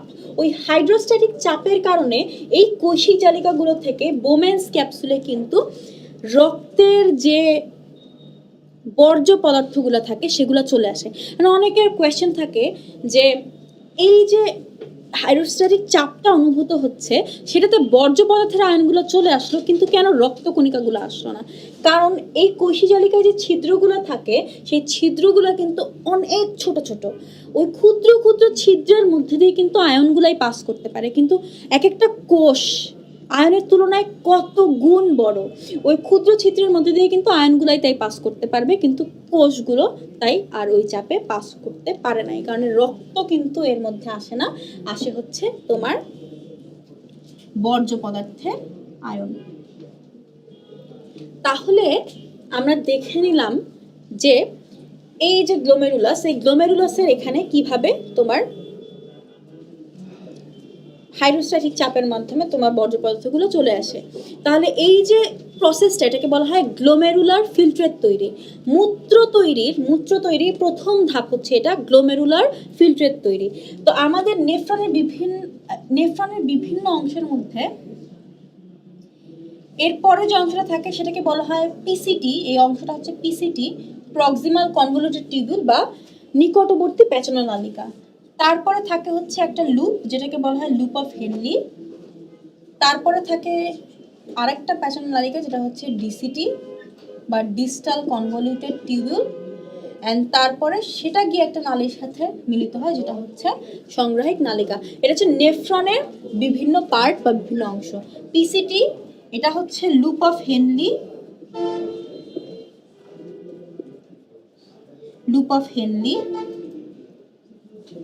এটা হচ্ছে ডিসিটি এই অংশটা, আর এটা হচ্ছে কালেক্টিং ডাক্ট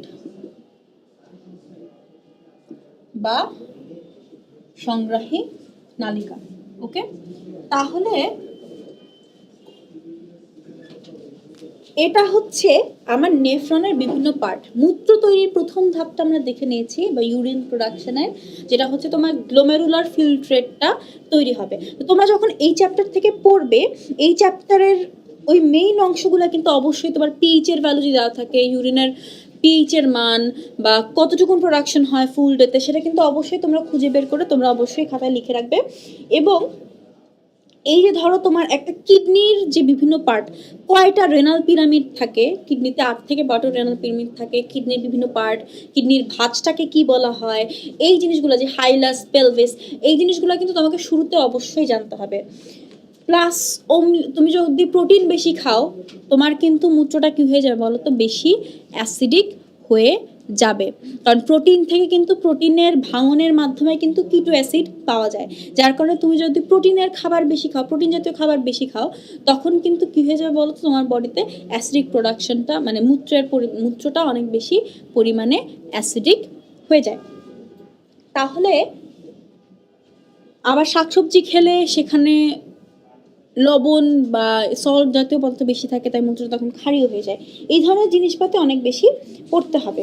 তো নেফ্রনের বিভিন্ন অংশর থেকে যে পার্টটা বেশি ইম্পর্টেন্ট, মূত্র তৈরির পোর্শনটা, সেটাকে কমপ্লিট করে নিই। সেটা হচ্ছে গ্লোমেরুলার ফিল্ট্রেট তৈরি হওয়ার পরে তোমাদের গ্লোমেরুলার ফিল্ট্রেট তৈরিতে যে পয়েন্ট ধরো বলা হবে যে কতটুকুন চাপ থাকে, যে হাইড্রোস্ট্যাটিক চাপের পরিমাণটা, যে গ্লোমেরুলাসের কৈশিক জালিকায় হাইড্রোস্ট্যাটিক চাপের মান কতটুকুন থাকে আর অন্যান্য চাপের মান কতটুকুন থাকে, সেই মানগুলো কিন্তু তোমাকে জানতে হবে। গ্লোমেরুলাসের কৈশিক জালিকায় হাইড্রোস্ট্যাটিক চাপের মান থাকে 70 মিলিমিটার পারদ, সেই তুলনায় অন্যান্য চাপের মান থাকে 35 মিলিমিটার পারদ। সো অবশ্যই হাইড্রোস্ট্যাটিক চাপটা সবচেয়ে বেশি প্রভাব বিস্তার করবে। এরপরে যে পোর্শনটা, সেটা হচ্ছে তোমার ছাকনের পরে যেটা হয় সেটা হচ্ছে পুনঃশোষণ, টিউবুলার রিঅ্যাবজর্পশন। অর্থাৎ এখান থেকে যখন যাবে পদার্থগুলা, তখন এখান থেকে তোমার ইম্পর্টেন্ট যে পদার্থগুলো তোমার ধরো ইউরিনের সাথে চলে এসেছে, আয়ন বলো পানি বলো, সেই কিছু পদার্থ এখানে আবার শোষিত হয়ে ব্যাক করে আমরা রক্তে নিয়ে যাব। আবার এইখানে যখন অ্যাবজর্পশনটা হয়, তখন দেখা যায় ভুলক্রমে কিছু ইম্পর্টেন্ট জিনিসপাতি, কিছু প্রয়োজনীয় আয়ন আবার আমরা অ্যাবজর্ব করে রক্তের মধ্যে নিয়ে যাই। মানে আমি যখন প্রথমবার ছাকলাম ইউরিনে, এই ফিল্ট্রেটটার সাথে আমি কিছু প্রয়োজনীয় আয়ন, প্রয়োজনীয় পদার্থ নিয়ে আসছি, সেগুলো তো আমি আর ইউরিনের সাথে পাঠিয়ে দিতে পারি না, তাই না? তাই আমি যখন পিসিটি, লুপোফেন এগুলোর মধ্যে দিয়ে যখন যাবে, তখন এই পোর্শনটাকে, এই ইউরিনের এই পোর্শনটাকে আমি কি করব বলো তো, এই ফিল্ট্রেটটার এই অংশ থেকে আমরা ওই ইম্পর্টেন্ট পদার্থগুলোকে আবারও অ্যাবজর্ব করে রক্তের মধ্যে ফেরত নিয়ে যেতে যাব। কিন্তু ওই সময় আবার দেখা যায় কিছু ইম্পর্টেন্ট অংশ, কিছু গুরুত্বপূর্ণ আয়ন ওইটার সাথে সাথে তোমার মানে কিছু অবাঞ্ছিত জিনিস বা আবার কিছু বর্জ্য জিনিস, যেগুলো আমার কি হয়ে যায় রক্তের মধ্যে ব্যাক করে, সেগুলোকে আবার ইউরিনের মধ্যে পুনরায় ব্যাক করা হয় হচ্ছে অ্যাক্টিভ সিক্রেশনে। তাহলে অ্যাক্টিভ সিক্রেশন হচ্ছে থার্ড ধাপ। তাহলে এই ধাপগুলোতে কি কি হয়, কোন কোন জিনিস হয়, সেটা কিন্তু মোস্ট ইম্পর্টেন্ট, খুবই ইম্পর্টেন্ট পড়ার। তাহলে সেটা হচ্ছে মূত্র তৈরির পার্ট। এবং এরপরে আমরা যে জিনিসটা দেখব সেটা হচ্ছে ইউরিয়া সৃষ্টি। ইউরিয়া সৃষ্টি ইজ ভেরি ইম্পর্টেন্ট। ইউরিয়া সৃষ্টির পোর্শনটা সবচেয়ে বেশি ইম্পর্টেন্ট এই চ্যাপ্টারের, মানে অন্যতম ইম্পর্টেন্ট জিনিসগুলোর মধ্যে একটা, পার্টগুলোর মধ্যে একটা। ইউরিয়া সৃষ্টিটা কিভাবে হয়? ইউরিয়া সৃষ্টিটা যে চক্রের মাধ্যমে হয়, সেই চক্রটাকে বলা হয় অর্নিথিন চক্র। Now what is ornithine? অর্নিথিনটা কি আমাদের সেটা দেখতে হবে। তাহলে অর্নিথিন চক্রটা কি? অর্নিথিন হচ্ছে এক ধরনের এক ধরনের অ্যামাইনো অ্যাসিড, যে অ্যামাইনো অ্যাসিডটা কিন্তু প্রোটিন তৈরি করে না। মিনস আমাদের বডিতে অনেক ধরনের অ্যামাইনো অ্যাসিড কিন্তু যকৃতে থাকে, বিভিন্ন পদার্থ ভেঙে অনেক ধরনের অ্যামাইনো অ্যাসিড তৈরি করে। এবং এই যে অ্যামাইনো অ্যাসিডগুলো থাকে, সেই অ্যামাইনো অ্যাসিডগুলো কিন্তু প্রোটিন তৈরি করে অনেক ধরনের, কিন্তু কিছু কিছু অ্যামাইনো অ্যাসিড থাকে যেগুলা নন প্রোটিনোজেনিক, মানে সেগুলা প্রোটিন তৈরি করে না। তো এইরকম কিছু অ্যামাইনো অ্যাসিডের মধ্যে অর্নিথিন অন্যতম। অর্নিথিন এমন এক ধরনের অ্যামাইনো অ্যাসিড যেটা প্রোটিন তৈরি করে না, তার মানে সেই অ্যামাইনো অ্যাসিডটা আমার বডিতে দরকার নাই, তাই না? এখন যেহেতু দরকার নাই, সেগুলো তো আমি লিভারের মধ্যে স্টোর করে রাখতে পারবো না, কারণ তাহলে লিভারের ক্যাপাসিটি এক্সিড হয়ে যাবে এবং অবাঞ্ছিত জিনিসে লিভার পরিপূর্ণ থাকবে, তখন আমাদের শরীরে বিভিন্ন ধরনের ডিজিজ দেখা দিতে পারে। তাই এই অর্নিথিনটাকে শরীর থেকে বের করবার একটা উপায় আবিষ্কার করতে হবে। তো এই কিভাবে বের হয় সেটা হচ্ছে, এই অ্যামাইনো অ্যাসিডটা বা অর্নিথিনটা ভেঙে যায়, ভেঙে সে তৈরি করে হচ্ছে কিটো অ্যাসিড। এবং ভেঙে কি হয়, এইখানে যে প্রসেসটা হয় সেই প্রক্রিয়াটাকে বলা হয় ডিঅ্যামিনেশন। ডিঅ্যামিনেশন কি? অ্যামাইনো অ্যাসিডে কি থাকে? অ্যামিন মূলকটা থাকে, যেটাই তার মানে প্রোটিনের মেইন বৈশিষ্ট্য আর কি। তাহলে এই যে অ্যামাইনো অ্যাসিডে অ্যামিন মূলকটা থাকে, এই অ্যামিন মূলকটা অ্যামাইনো অ্যাসিড থেকে সরিয়ে নিব, তাহলে অ্যামিন মূলকটাকে আলাদা করে নেওয়াটাকে বলা হচ্ছে ডিঅ্যামিনেশন। তাহলে অ্যামাইনো অ্যাসিড থেকে আমি অ্যামিন মূলকটাকে আলাদা করে নিলাম, ওকে। এবং অ্যামিন মূলকটা আলাদা করে নিলে এটা কিটো অ্যাসিড নামে এক ধরনের অ্যাসিড ফর্ম করে। তাহলে এই যে কিটো অ্যাসিড ফর্ম করলো, অ্যামিন মূলকটা তো আলাদা হয়ে গেল। এই অ্যামিন মূলকটা কি করবে? এই অ্যামিন মূলকটা তারপরে অ্যামোনিয়া তৈরি করে। এই অ্যামিন মূলকটা সেকেন্ড ধাপে কি করবে? H+ বা প্রোটনের সাথে যুক্ত হবে এবং যুক্ত হয়ে সে অ্যামোনিয়া NH3 তৈরি করবে। এবং এই অ্যামোনিয়া তারপরে কার্বোহাইড্রেটের সাথে যুক্ত হয় এবং থার্ড ধাপে এই অ্যামোনিয়া কি করবে? কার্বন ডাই অক্সাইডের সাথে যুক্ত হবে এবং কার্বন ডাই অক্সাইডের সাথে যুক্ত হয়ে সে কি গঠন করবে বলতো? সে গঠন করবে হচ্ছে CONH2 which is ইউরিয়া। তাহলে খেয়াল করো, এইখানে মেইন অর্নিথিন চক্রটা কিন্তু এই জায়গাতেই হয়, ওকে। তাহলে এই টোটালটাকে আমরা অর্নিথিন চক্র বলতে পারি বা ইউরিয়া সৃষ্টির প্রক্রিয়া বলতে পারি। যে প্রথমে অ্যামাইনো অ্যাসিড থেকে আমি কি করি বলতো? অ্যামিন মূলকটাকে আলাদা করে নেই, যেটাকে বলা হয় ডিঅ্যামিনেশন, তাতে কিটো অ্যাসিড তৈরি হয়। এই অ্যামিন মূলকটাই পরে প্রোটনের সাথে যুক্ত হয়ে অ্যামোনিয়া তৈরি করে এবং সেই অ্যামোনিয়াটা অবশ্যই এনাফ কার্বন ডাই অক্সাইড থাকবে রক্তে, কার্বন ডাই অক্সাইডের সাথে যুক্ত হয়ে ইউরিয়া তৈরি করে এবং এই ইউরিয়াটা রক্তে মিক্সড অবস্থায় থাকে এবং সেই রক্তটা যখন কিডনির মধ্যে পাস হয়, গ্লোমেরুলাসের মধ্যে দিয়ে পাস হয়, তখন এই ইউরিয়াটা কি হয়? ওই হাইড্রোস্ট্যাটিক চাপে গ্লোমেরুলাস থেকে বের হয়ে বোম্যান্স ক্যাপসুলে আসে এবং তারপরে ইউরিনের সাথে মিক্স হয়ে যায়। তাহলে এই ইউরিয়া সৃষ্টির প্রক্রিয়াটাও আমরা দেখে নিলাম। তাহলে এইখানে যে মেজারমেন্টগুলো তোমাদের দেওয়া থাকে, এই মেজারমেন্টগুলো কিন্তু পড়াটা বেশ খানিকটা ইম্পর্টেন্ট, যে কি কি মেজারমেন্ট পড়তে হবে বা কি কি মান তোমাকে পড়তে হবে, সেগুলো কিন্তু অনেক বেশি ইম্পর্টেন্ট। এরপরে আমরা যে প্রশ্নটা দেখব সেটা হচ্ছে অসমো রেগুলেশন। অসমো রেগুলেশন এই জিনিসটা কি আমরা মোটামুটি সবাই জানি। পানি এবং যে খনিজ লবণের যে আয়নগুলো থাকে, পানি এবং বিভিন্ন আয়নের যে ভারসাম্য সেটা মেনটেন করা। এখন সেই জিনিসটা কিভাবে মেনটেন হয় সেটা একটু দেখায়। যে ধরো তুমি পানি কম খাচ্ছ, পানি কম খেলে কি হবে বলো তো? তোমার বডির মানে আমরা যখন পানি বেশি খাই, সেই পানিটা কি হয়? ব্লাডের সাথে বা রক্তের সাথে মিক্স হয়ে যায়। তুমি যদি কোনো একটা জুসের মধ্যে বা ধরো ডাল খাচ্ছ, সেই ডালের মধ্যে তুমি অনেক বেশি করে পানি মিশাচ্ছ, তাহলে ডালটা কি হয়ে যাবে? আস্তে আস্তে পাতলা হয়ে যাবে না? তুমি একটা লিকুইডের মধ্যে বা একটা মিক্সচারে তুমি যত পানি মিশাবে, সেই মিক্সচারটা তত পাতলা হয়ে যাবে, তাই না? এবং মিক্সচারের মধ্যে পানি যত কম থাকবে, সেই মিক্সচারটা তত বেশি ঘন হবে। তাহলে ইউরিনের ক্ষেত্রেও সেম, ইউরিনও তো এক ধরনের দ্রবণ, মিক্সচার, তাই না? কিংবা ব্লাড, রক্ত, সেটাও তো এক ধরনের মিক্সচার। সেটার সাথে তুমি যত বেশি পানি মিশাবে, সেটা তত পাতলা হয়ে যাবে, সেটার আয়তনটা তত বেড়ে যাবে। তুমি যত পানি কম মিশাবে, সেটার আয়তনটা কমে যাবে, সেটা ঘন হয়ে যাবে।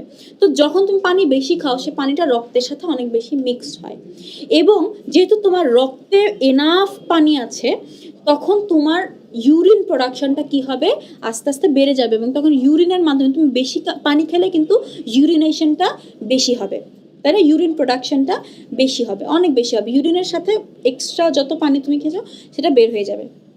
আবার তুমি যদি অনেক অল্প পরিমাণে পানি খেতে থাকো তাহলে কিন্তু তোমার শরীরে এমনিই পানির ঘাটতি, তাই না? তাহলে অল্প পরিমাণ পানি খেলে কি হবে বলো তো, তোমার রক্তে যতটুকুন পানির দরকার ততটুকুন পানি তুমি এমনিতেই সাপ্লাই দিচ্ছ না, তাহলে অবশ্যই ইউরিনের মাধ্যমে তুমি বেশি পানি বের করে দিতে পারো না, কিংবা ঘামের মাধ্যমেও তুমি বেশি পানি বের করে দিতে পারো না, কারণ তোমার বডিতে যতটুকুন পানির দরকার ততটুকুন কিন্তু নাই। তাই তখন কি হবে বল, তখন ইউরিন প্রোডাকশনটাও কমে যাবে।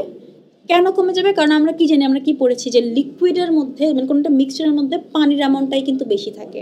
তাহলে ইউরিনে যদি পানির অ্যামাউন্টটাই কমে যায় তাহলে অবশ্যই ইউরিনটা কি হয়ে যাবে, ঘন হয়ে যাবে।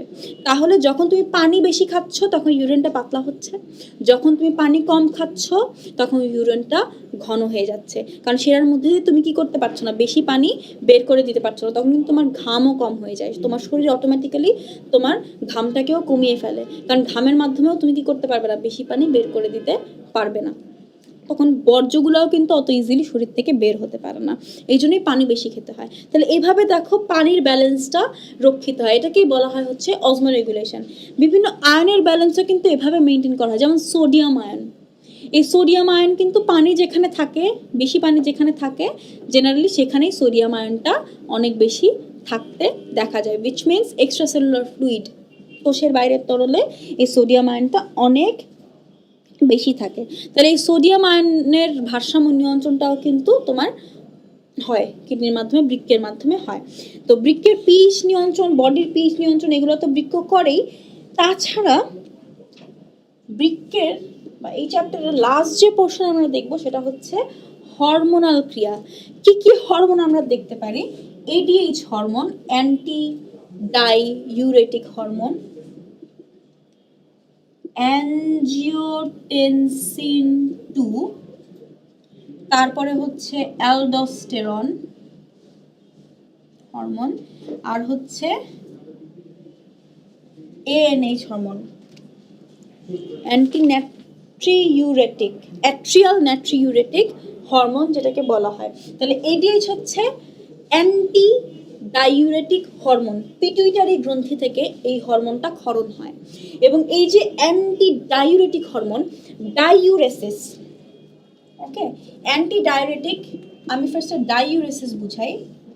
ডাইউরেসিস মানে হচ্ছে মূত্র বেশি বেশি তৈরি হওয়া, মূত্র বেশি বেশি তৈরি হওয়াকে বলা হয় ডাইউরেসিস। তাহলে অ্যান্টি ডাইউরেটিক মানে কি, মূত্র তৈরি হওয়াটাকে কমাই ফেলবে যে হরমোন সেটাকে বলা হয় অ্যান্টি ডাইউরেটিক হরমোন। তাহলে অ্যান্টি ডাইউরেসিস মানে হচ্ছে মূত্র কম তৈরি হওয়া, ডাইউরেসিস মানে যদি হয় মূত্র বেশি তৈরি হওয়া, অ্যান্টি ডাইউরেসিস মানে হচ্ছে মূত্র কম তৈরি হওয়া। তাহলে অ্যান্টি ডাইউরেটিক হরমোনটা কি করবে, এটা বেশি ক্ষরণ হলে মূত্রটা কম তৈরি হবে, অর্থাৎ মূত্র প্রোডাকশনটাকে কমিয়ে ফেলে এই অ্যান্টি ডাইউরেটিক হরমোন, অ্যান্ড এই হরমোনটা কম ক্ষরণ হলে মূত্র প্রোডাকশনটা বেড়ে যায়। অ্যানজিওটেনসিন 2, এই অ্যানজিওটেনসিন দেখো, অ্যানজিওন মানে হচ্ছে ব্লাড ভেসেল বা রক্তবাহিকা, তাহলে অ্যানজিওটেনসিন 2 যেটা, এই অ্যানজিওটেনসিন, অ্যানজিওন মানে হচ্ছে ব্লাড ভেসেল, এটা কিন্তু রক্তনালীর সংকোচন প্রসারণ ঘটিয়ে কিন্তু রক্তচাপ কন্ট্রোল করার মাধ্যমে আমাদের বডির এই ইউরিন প্রোডাকশনটাকেও কিন্তু বিভিন্নভাবে প্রভাবিত করে। আর এই যে অ্যানজিওটেনসিন 2, এই অ্যানজিওটেনসিন 2টা কিন্তু যকৃত থেকে ক্ষরিত হয়, তাহলে এটা হচ্ছে পিটুইটারি গ্ল্যান্ড থেকে ক্ষরিত হচ্ছে, এটা হচ্ছে লিভার বা যকৃত থেকে ক্ষরিত হচ্ছে। অ্যালডোস্টেরন এটা ক্ষরিত হয় হচ্ছে অ্যাড্রেনাল গ্ল্যান্ড থেকে, ওকে। অ্যাড্রেনাল গ্ল্যান্ড থাকে টুপির মতন, কিডনির উপরে থাকে, এই অ্যাড্রেনাল গ্ল্যান্ড থেকে অ্যালডোস্টেরন হরমোনটা ক্ষরিত হয়, এবং এটা কিন্তু সোডিয়াম আয়ন সংরক্ষণ করা, তারপরে পানি ধরে রাখা, আর অ্যালডোস্টেরন আরেকটা কাজ করে সেটা হচ্ছে এই যে পানি পুনঃশোষণের ক্ষমতাটাও কিন্তু সে কি করে বলতো, ইনক্রিজ করে দেয়। তাহলে অ্যালডোস্টেরন হরমোনটা পানি অ্যাবজর্পশনটাকে অনেক বেশি বাড়িয়ে দেয় বা ইনক্রিজ করে দেয়। আর অ্যাট্রিয়াল ন্যাট্রিউরেটিক হরমোন, যেহেতু আমি বলতেছি এতে হচ্ছে অ্যাট্রিয়াল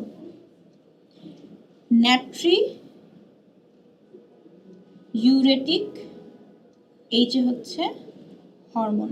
অ্যাট্রিয়াল যেহেতু, তাই সে কই থাকবে বলো তো? সে থাকবে অ্যাট্রিয়াম বা অলিন্দের প্রাচীরে।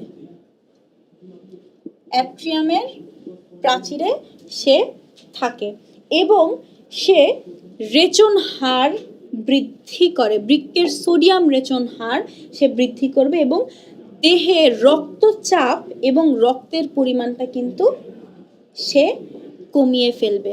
অর্থাৎ এই অ্যাট্রিয়াল নাট্রিউরেটিক হরমোনটা যেটা করবে সেটা হচ্ছে রক্তচাপ, ন্যাট্রি সোডিয়ামের ল্যাটিন টার্মটা কি? ন্যাট্রিয়াম। তাহলে সে অবশ্যই সোডিয়াম আয়নকে প্রভাবিত করবে, এই জন্যই বলা হয়েছে ন্যাট্রি।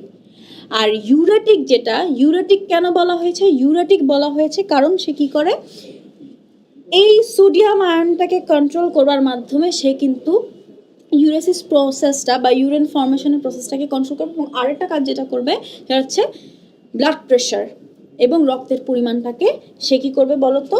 প্রভাবিত করবে। এই নিচে আরও কিছু কাজ থাকে, তোমরা বইয়ের থেকে দেখে নিতে পারো। তাহলে এগুলো হচ্ছে বেসিক হরমোনাল ক্রিয়া। তাহলে আমরা আমাদের পরিপাক এবং শোষণ চ্যাপ্টারটাও দেখে নিলাম এবং বর্জ্য এবং নিষ্কাশন চ্যাপ্টারটাও দেখে নিলাম এবং এখানে কি কি ইম্পর্টেন্ট সেটাও দেখে নিলাম। তাহলে আমরা আমাদের এই সেকেন্ড লাইফ ক্লাসটাতে এই দুটা চ্যাপ্টার নিয়ে আলোচনা করলাম, পরিপাক ও শোষণ এবং বর্জ্য এবং নিষ্কাশন। তাহলে দুটো চ্যাপ্টারে কি কি পোর্শন ইম্পর্টেন্ট, কি কি ইনফরমেশন ইম্পর্টেন্ট, কি কি টপিক পড়তে হবে আমরা সেটা জেনে নিলাম। তাহলে আশা করছি যে তোমাদের এই দুটো চ্যাপ্টার নিয়ে কোনো কোয়েশ্চেন নাই, কিংবা তোমরা এটা ক্লিয়ার হয়ে গিয়েছো যে কী কী জিনিস কীভাবে তোমরা পড়বে। এবং তোমাদের সবার জন্য বেস্ট অফ লাক, কারণ পরীক্ষা খুবই তাড়াতাড়ি চলে আসছে এবং আমি আশা করবো যে তোমরা সবাই 10 মিনিট স্কুলের লাইভ ক্লাসগুলো দেখে দেখে অনেক বেশি উপকৃত হবে এবং তোমরা বুঝতে পারবে যে কিভাবে এই পরীক্ষার শেষ মুহূর্তে তোমরা প্রিপারেশন নিতে পারো। তাহলে আজকের মতন এখানেই বিদায় নিচ্ছি। নেক্সট লাইভ ক্লাসের জন্য তোমাদের সাথে নেক্সট লাইভ ক্লাসে আবার দেখা হবে। Till then, never stop learning.